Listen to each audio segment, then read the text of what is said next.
So welcome back. We're here for the latest episode of Percussion Discussion, and I'm absolutely thrilled to have with me the premier drum tech in the UK, the main man, Mr. Yard Gavrilovic. Yard, thanks for doing this, mate.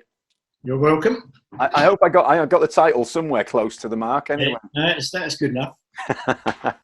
Whenever drum tech is mentioned, your name usually is closely followed, so it's certainly good enough for me. Yeah. So I appreciate you doing this. So I guess everyone knows who you've worked for. Well, certainly some of the huge names. I mean, where did drumming begin for you? I mean, you obviously play drums and have played. I used to, and then it started for me when I lived in Notting Hill, and I remember playing along to records with knitting needles, all that stuff everyone does, on an armchair, and then the Beatles came in, Tamla, soul, all that stuff where you get your feels from, and it just grew from there. And eventually, I left school, bought my first kit, made up of about 4 different brands, and just did what I did, and then joined bands when I got enough confidence when I was about 17 or so, and then it kind of just grew from there, like anybody's career does, you know. Yeah, of course. And then I sort of kept at it till I was about, with all those dreams you have of doing the Marquee and then the Hammersmith Odeon. And then it weren't working out, and I'd never get a bit of publishing money, so I thought it's time to move on. And I just dropped back into construction and earned a living from that for many years. And then, because of my brother-in-law, who we played in bands together and stuff as kids, he went on to go professional. And so he lived with us at different times and all that kind of stuff. So I always kept a hand in the pie through him, really. And then it was actually him who kind of got me back into it years later. So I just quite fortunate. Yeah. So how did, obviously, you obviously loved playing. Everyone, drummers, had hopefully all loved playing. At what point did you think, I can transition to become a drum tech? How does that happen? Well, when I came back into it, it started where he was playing in bands with famous people, but we do gigs in pubs when they weren't on the road, and they'd phone each other up and say, "Do you want to do a gig in Camden on Saturday night?" And they just go in and do covers. They might do 1 or 2 of their own songs each and all that kind of stuff. And then they got me involved. And then as it went on, and I loved it, and as it went on, they said, "You should do this for a living. We think you'd be good at it." So I thought, yeah, sounds good to me. And then we just carried on doing that and different things. And then eventually I started doing less construction and more on the road with bands. And it just kind of grew from there. And I was just lucky who I fell in with, to be honest. And most of it, and due to my running a business, that gives you a way of dealing with people, dealing with money, budgets, all that kind of stuff, which was good training without you knowing it. Yeah. So my life has been intertwined with construction and with bands, dealing with people and running crews and organising. That's what I like. I love the production side, which I got to do quite a bit of in the end. So it was just basically that. It just grew from there. Yeah. So if you were doing general production, would you still do drums as well? Or I used to with the smaller bands, but there's no way you can do it when you're doing arenas and stuff. Yeah. You just can't spread yourself too thin. And there's lots of stuff that goes on in the office, even people phoning up about the guest list and all that kind of stuff and whatever it is. And you're always dealing with something. So you've got to be in that office to knock things back into shape. So you're there to answer questions and stuff. But in the early days, we used to, you'd wear 3 or 4 hats with the smaller bands. And that's where you get your training from, And so I loved all of it. When I worked for FM, which was the first band I came back in with, it was fabulous. You know, you do like production, stage, wardrobe. I even did, and you know, drums. Or I did keyboards to start with. Oh right, okay. Because we'd already got a good drum tech, and he'd been there for a few years, so you can't elbow people out. And there was a position going as keyboard tech, and I said, I'm not at all technical. If you show me what you want, I'll do it. You know, and we did it like that. I never felt confident. You know, programming and keyboards is boring to me. It's as bad as being a bricklayer. You know. You want to be a carpenter if you want to do anything. But, no, it's just how it grew, and then I love doing that, and it kind of worked out. But that gives you basic grounding for moving on. Yeah. So you were the go-to guy with FM. If there was an issue, you were the man to sort it, whatever it may be. Well, that was our job, you know. That we'd leave, go straight to the gig, start setting up, getting everything ready. So when the band come in, they're ready to sound check. And so you don't hang around at the gig too long for the band. Yeah, sure. In later years, when you're doing the bigger name artists and stuff, we do the crew sound checks. Right. You know, so because everything just gets better, you know, like the monitor guy is great, front of house is great. They know exactly what they're doing, and they've worked with all the top names, and I trust their opinion, whereas I'm not technical at all. So when they tell me stuff, I'll take their word on it, you know, because I know they've got that pedigree, and I don't interfere in it. That's another thing with production. I never interfere with anyone else's gig. Just like, you know what you're doing.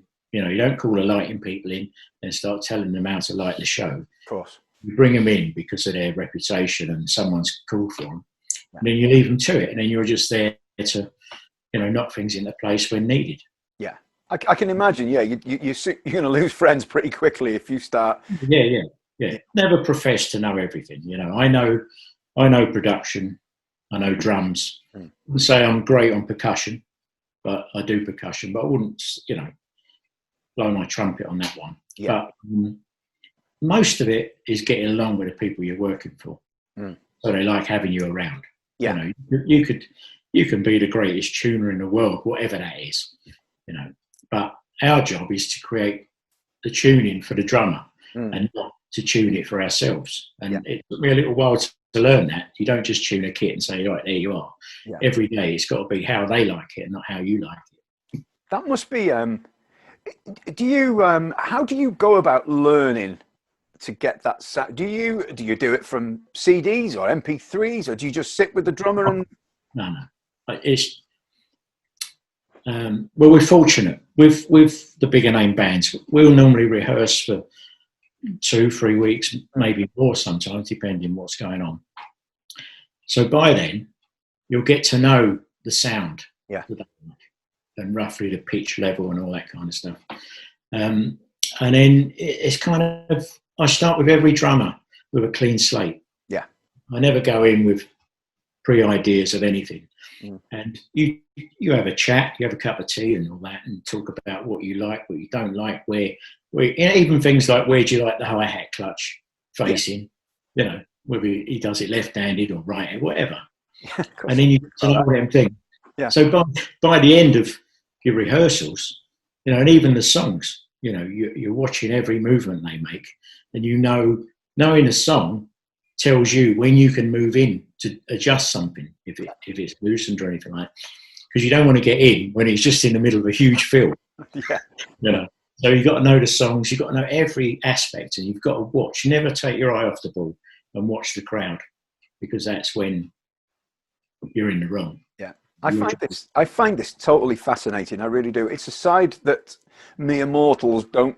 We don't get to see this. We go and enjoy a great show, some great playing, great sound in drums, but we don't see what goes on in the background. So I think this is great. It's enlightening, this for yeah, well, there is. You just got to pay attention, and that's what you're paid for. You know, when they're on stage, you know, after sound check, and the sound crew will say, "Great," you know, and I, especially with Gadd, I hit of a similar weight. I was told by the monitor man. He says, when you do sound check, because you hit of a similar weight, we can see on our desk. Yeah, of course.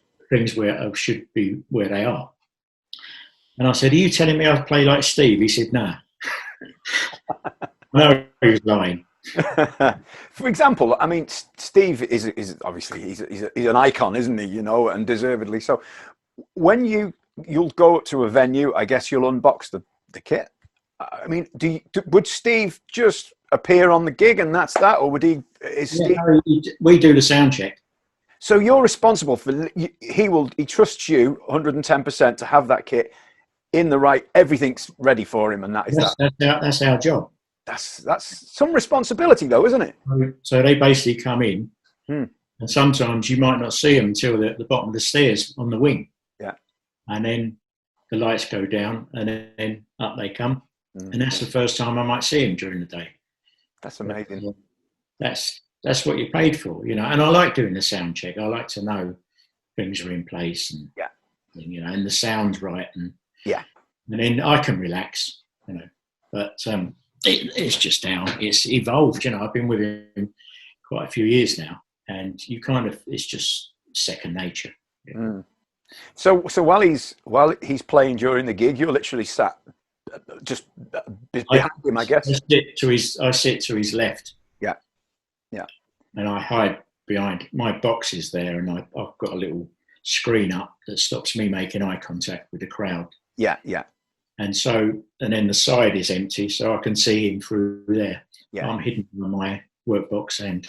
So if he's got an issue that you perhaps can't see, or he's straight, he can see eye contact with you straight away. The only thing I can't see is his left foot pedal. Right. Because the monitors and stuff. Yeah. I can't see down there, but he'd soon turn around and then he would just move his head. Yeah. And I'll go up. But, you know, if I see him look down, straight away I think, "Oh, what's up?" And then I'll move around and see, you know, you're right, you know, wing nuts, all that stuff. We watch them all the time. And so just regular stuff that happens to any drummer. Yeah. Just, you know, show maintenance, I call it. Yeah, of course. Generally, most things are fine, you know. Yeah. And you just have to pray that nothing happens major. Have you ever had anything? Obviously, that's not, you know, that's beyond anybody's fault. The only thing I dread is the bass drum head going through. Oh. Because he rarely changes heads. Oh, really? Despite what all other drummers tell me I should be doing, he loves them worn in and going thin, and that's when they start sounding good.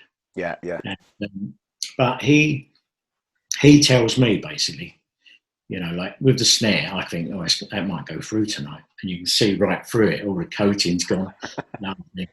And then he'll say, "I think we should get the other snare up," and then I'll get ready to swap them out, and then he'll put his hand on it again, and he'll say, "No, I think we're all right for another song." he won't change it until it actually breaks. Right. Okay. So living on the edge. And that's why you have to pay attention. Yeah.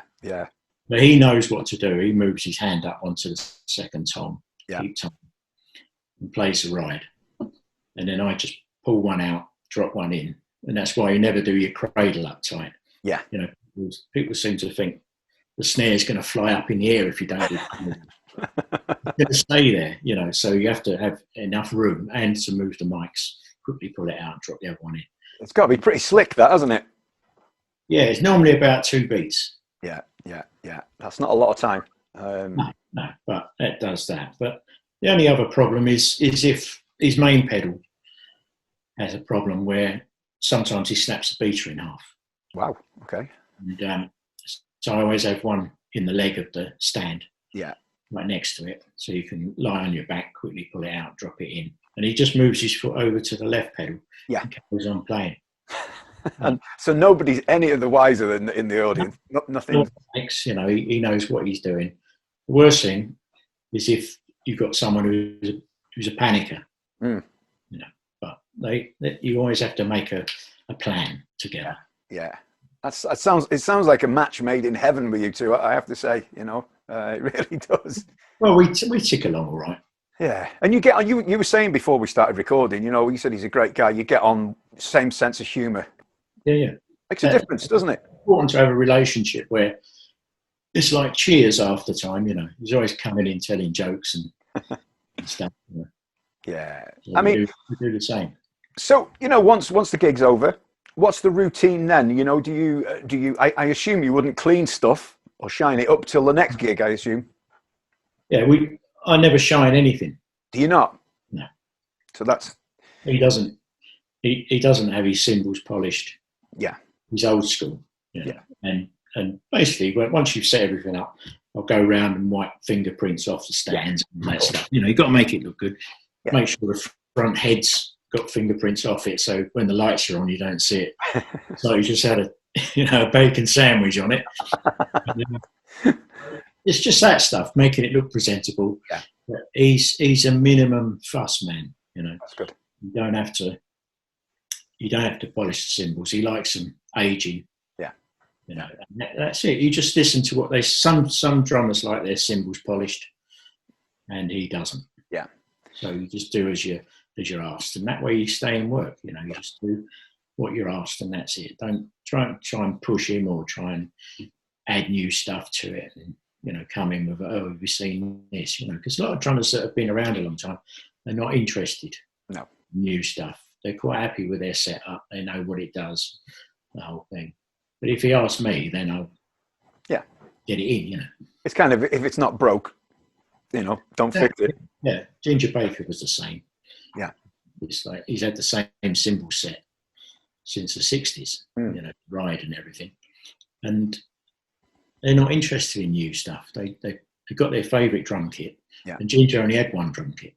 Really? Yeah, he didn't go around his house and he got 25 kits stacked up, different tracks. You know, it's just like same with Steve. You know, Steve's got identical kits, but he doesn't, you know, mess about too much. It's like that. His kit does all his recordings, the whole thing. You know, it's the same snare, whatever. Yeah, and that's how they do it. You know, they're happy with their stuff and they just tune it accordingly. Yeah. Well, I know Ginger Baker was not particularly a hard hitter. Now it sounded like it on recording. Yeah. Well, exactly. Yeah. And did you work with Ginger? Yeah, I did the Cream shows in 2005. Did you? Now, how did you get on with Ginger? Because obviously, you know, you hear stories about different sort of temperaments. The character. I start, you know, I sort of thought when I first got the call,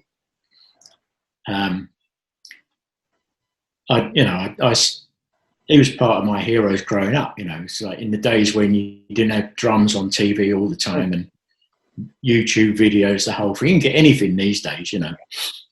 But in those days, it was very rare. All you saw was Top of the Pops. And they said to me, you know, I saw Ginger at the Albert Hall on the last Cream shows in black and white on TV and thought, Christ, you know. So when it came up, I thought, I've got to do it.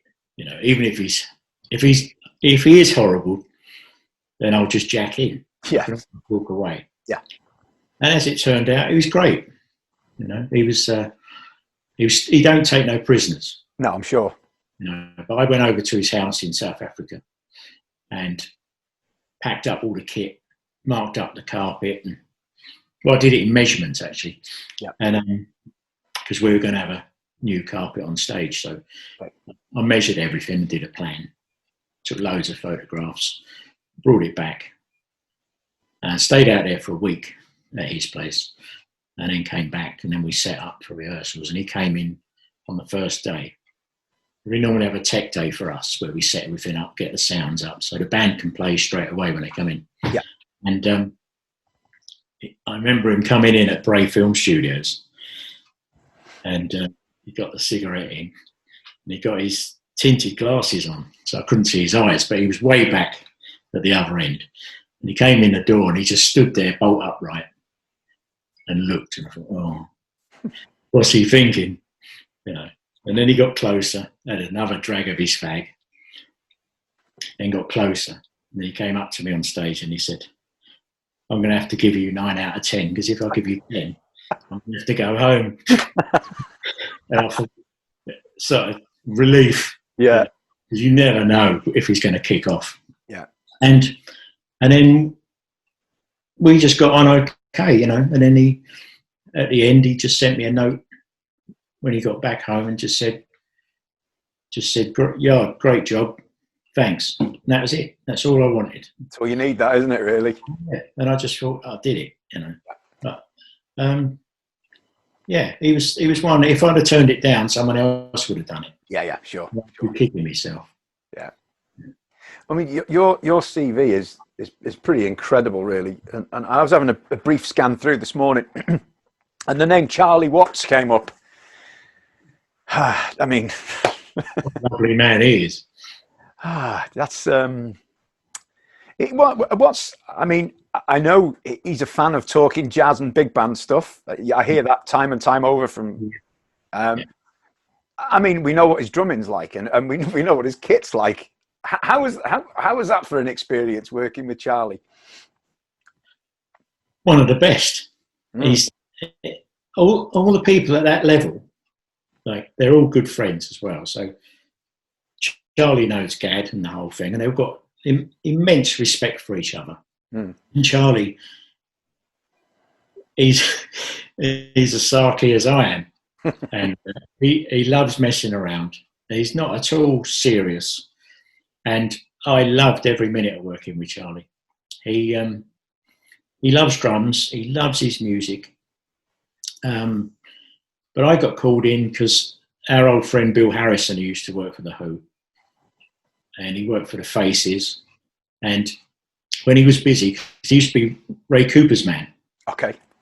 And he used to store Ray's and Ringo stuff in his unit and everything, and do all that stuff, which goes back years with Bill. Yeah. He called me up and said, would I cover Charlie for him? Because he was going out with Ray with Elton. And then, so I met up with him, and he was doing the boogie woogie stuff he does. Yeah. And I thought, great, you know, so I'd meet him at the airport, and he'd have his cymbal bag with him and his 2 speaking pedals and his stool and his hi-hat. And so we just go off and do some gigs in Germany and Austria, which is where boogie woogie seems to be biggest. Yeah. And just have a nice time. You get just into a people carrier at the end of the gig. Charlie would just climb into the back. They'd put one of his jazz CDs on, and he'd happily sit there for hours on end while we're driving. And not a murmur, you know, just laughing and joking and listening to his stuff, happy as anything. That's great to hear that. There's no drama, no get me a limo, no nothing. You know, one of the boys. And his best friend was in the band, who lived next door to when they were growing up as kids from the age of 5. Yeah. With Green.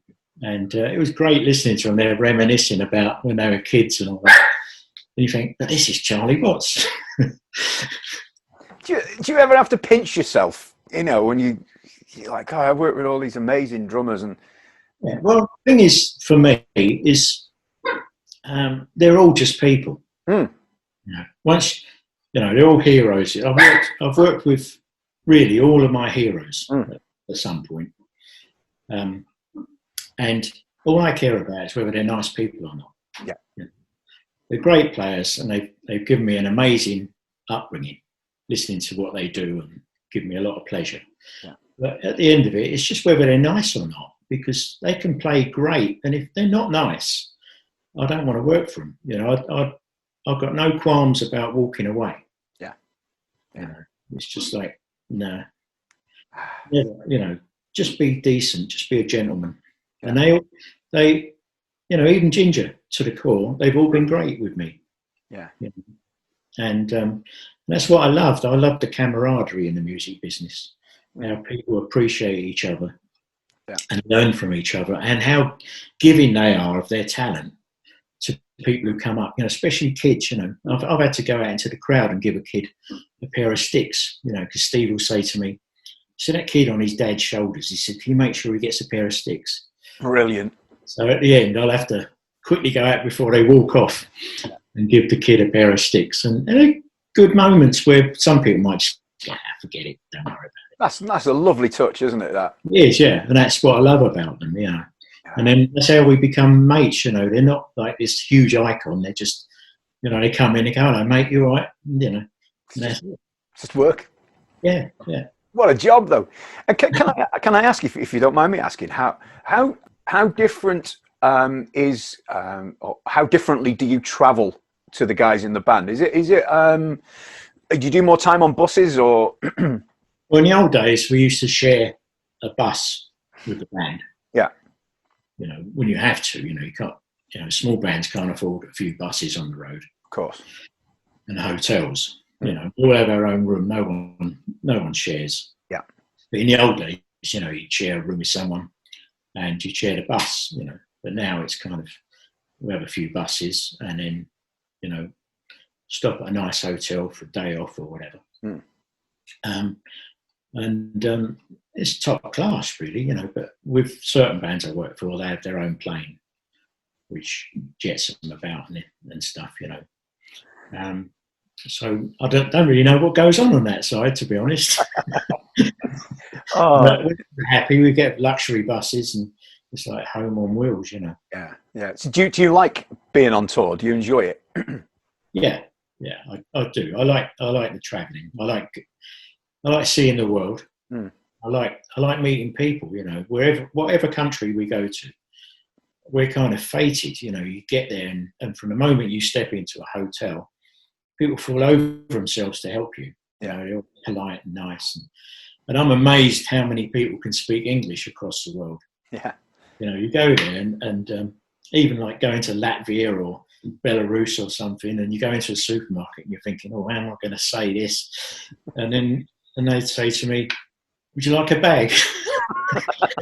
And I'm thinking, she got me. Oh, lovely. It amazes me the amount of effort people put into their lives. Yeah. You know, and they're just on normal wages and stuff, you know. Yeah, of course. I love it, you know. I've loved all of it, you know. I've got a brother who lives in Sweden. My late brother, my oldest brother, lived in Canada from the early 70s, you know. So it's great because you go there to do a gig and you'll bump into family and all that kind of stuff. And I've got friends all over the place, you know, right across America that are fantastic people. And you just sort of think, I wish they lived closer. Yeah, of course.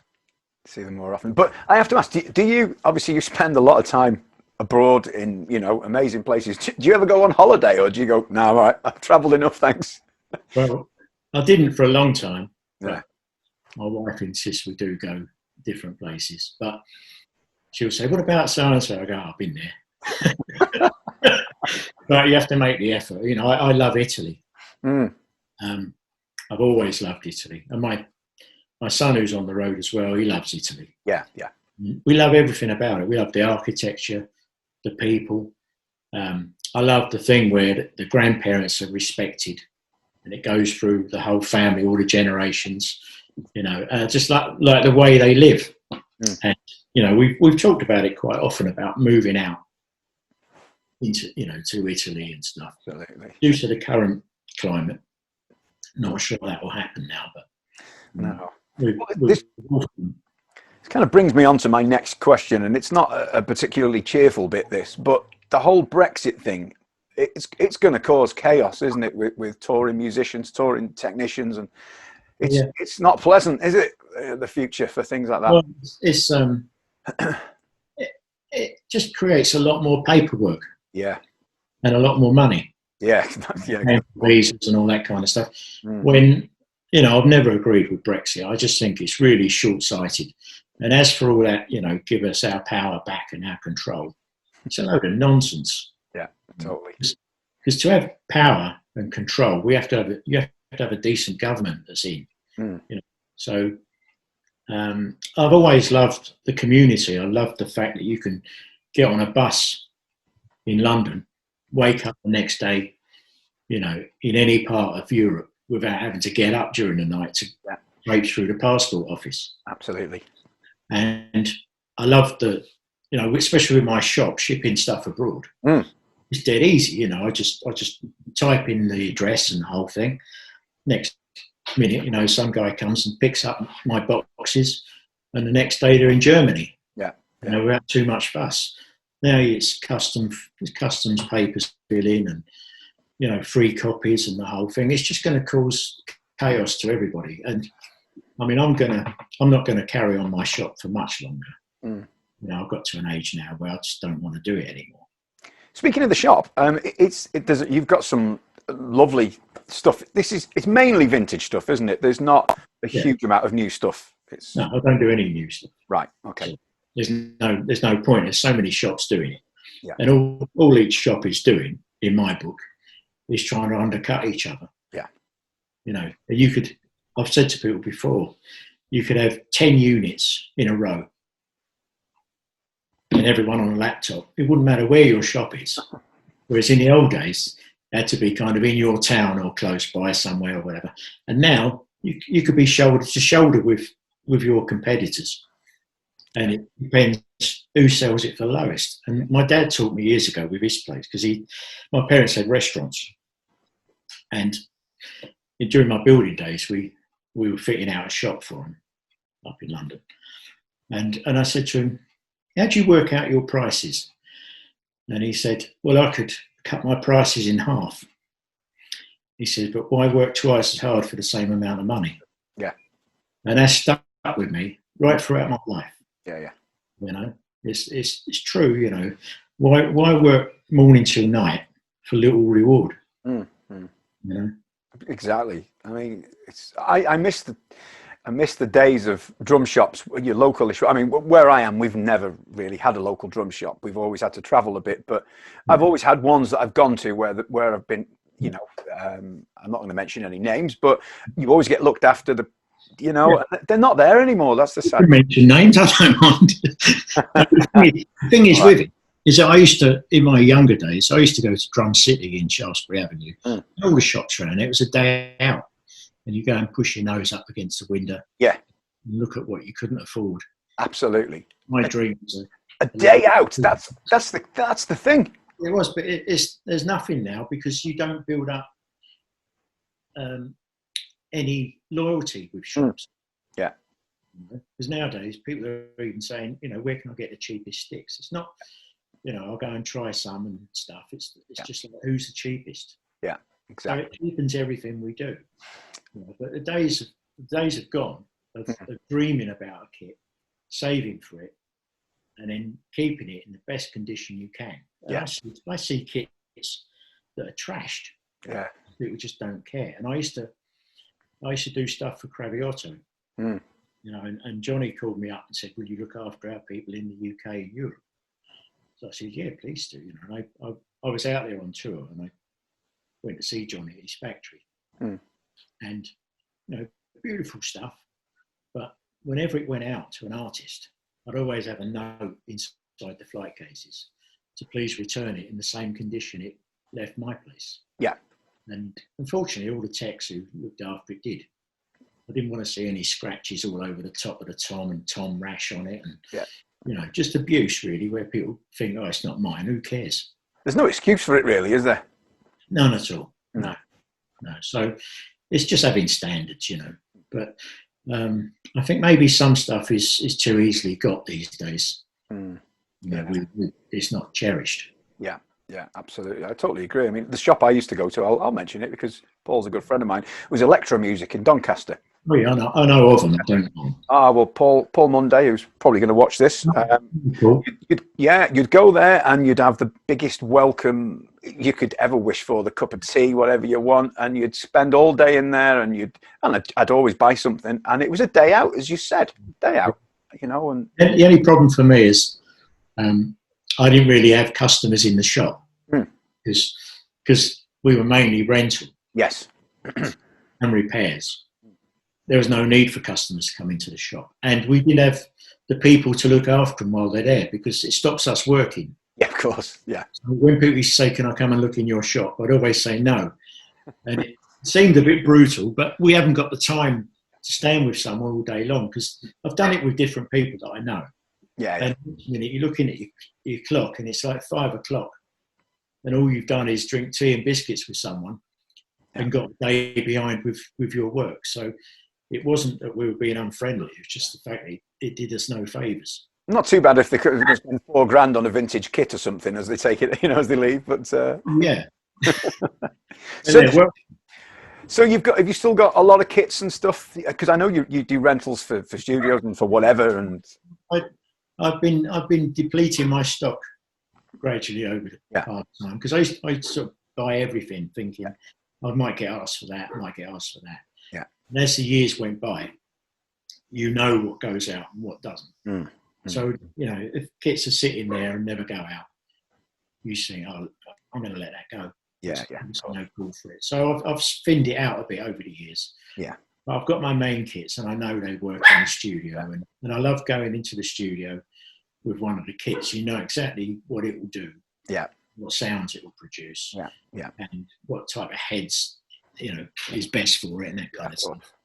But in a way, there's too much choice these days with heads. Yeah. And I think it confuses people. Yeah. As to whether you like whichever brand. Yeah. But I think when you get too much choice, that's what sends your head wobbling a little bit. Yeah. I mean, I've used for many years Remo Emperors, coated Emperors. I love the warmth, durability, and I just think they do everything that they need to do. I think for me,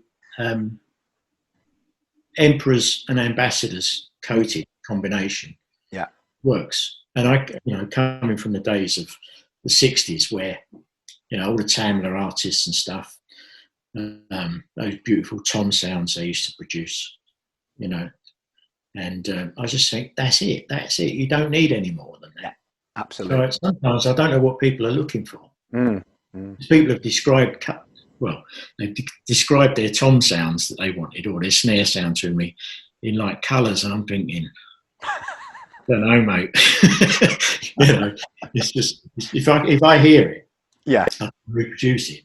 But someone describing a sound to me, if they said to me, "Can you get that tom to sound like so and so's record?" Yeah, I probably can. Yeah. But when they say it to me, I'm thinking, nah, I've got to hear it. Yeah.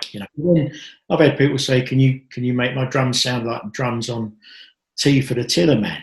Cat Stevens. We did that in the early 70s. Yeah. And in a studio with all their outboard gear. Yeah. No one's going to recreate it.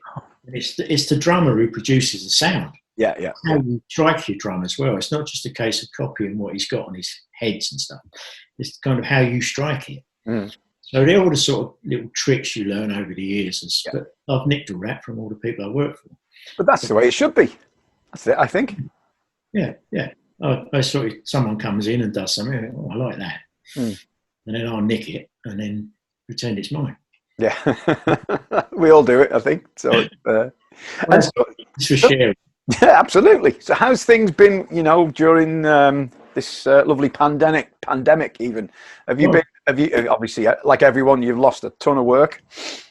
Yeah, but over the last few years, I've only ever really gone on the road for 4 or 5 months a year. Okay. Yeah. I can't see the point in going all the time. Yeah. Because you end up with a life on the road and nothing else. Yeah. And it's not that crucial to me. I mean, if you've got a family and stuff around you, you could get to 60 and look back and think, my kids are in their 40s now and I've not seen them. Yeah, grown up without you. Yeah. And I've got 2 sons on the road. Right. And one unfortunately plays guitar. he also plays drums, but professionally he's a guitar player. Yeah. And all my sons play. Brilliant. But they all do different things, So whoever was the most interested is in the business, and the other 2 are carpenters, funny enough. Oh, right. Okay, that's good. Yeah. So they've all sort of gone the way they should go, and it's worked out quite good, to be honest. Yeah, absolutely. Have you? And I'm not after names, but have you ever had anybody you've worked with who you've gone never again? Is there anybody that's I say I don't want names because I know you wouldn't anyway, but no. No, it's more of a case of no. There's no one really. That's good. It's not upset me enough for me to, you know, whack them with a cymbal stand or anything. No, they've all just been nice as pie, you know. Yeah. All been absolute gents, you know, and kind of what helps is when you've worked for a few people, you get respected by the others for it. Yeah. You know. And you get far more in life than being polite. Yes. Than you do with shouting your mouth off. Yeah. And you know, the people I've worked for, and there's loads of people that are absolute gents that could easily, you know, go mental at something. Yeah, of course. And you know, you're talking about people like Jim Keltner, Henry Spinetti, and stuff. They're all in that same vein as Gadd, and you know, even Ringo and stuff. They're all nice as pie. You know, they just do what they do because they love it, and they're all happy with their lives. You know, I find the worst ones are those who maybe are trying to punch above their weight and can't work out why they're not, you know, at the top of the tree of something or whatever. It's not just how you play, it's your attitude as well. Of course. If the other musicians and the producer and engineers like having you working in their environment, that plays a lot in it. Of course. It's like every time I see Whitey, you know, he's always a gent. Yeah. You know, and he's a credit to the UK music industry. You're not wrong there. You're not wrong. He really is. And you sort of think, well, you know, and even Steve Barney, you know, he's always funny. He doesn't take himself seriously, you know. He plays like a demon. Yeah, totally. You know, and good to have around. And that's, you know, he makes the band laugh and the crew laugh and the whole thing. And that's how it works. Everyone becomes a friend, and you enjoy seeing each other and working together. Doesn't get any better than that, I don't think. Well, look, we'll leave it there. Yard, it's been a total privilege. I know anyone watching is going to enjoy this. I know you're a bit sceptical, but you know, it's a great insight to what goes on behind the scenes, and something we don't get to talk about every day. So I really appreciate it, mate. Thank you very much. My pleasure. So let's hope we get back to it very soon and get back to some kind of normality. Who knows? Well, it'll pick up again, but it's going to take a while. But I'm just sad that through no fault of their own, it's ruined the careers of a lot of people and a lot of businesses. Yeah, absolutely. Allowed their life savings into a business only to have it wiped out. Yeah. Something beyond their control. And, you know, as a business owner, and, you know, my parents and my family are virtually all in business. Yeah. It's a struggle. It is. But hey, look, things can only get better, as they say. Yeah. Hopefully. Can't get any worse, can they? Onwards and upwards. Absolutely. Thank you very much, Yard. Really appreciate it, mate. Take care. All right. Thanks, mate.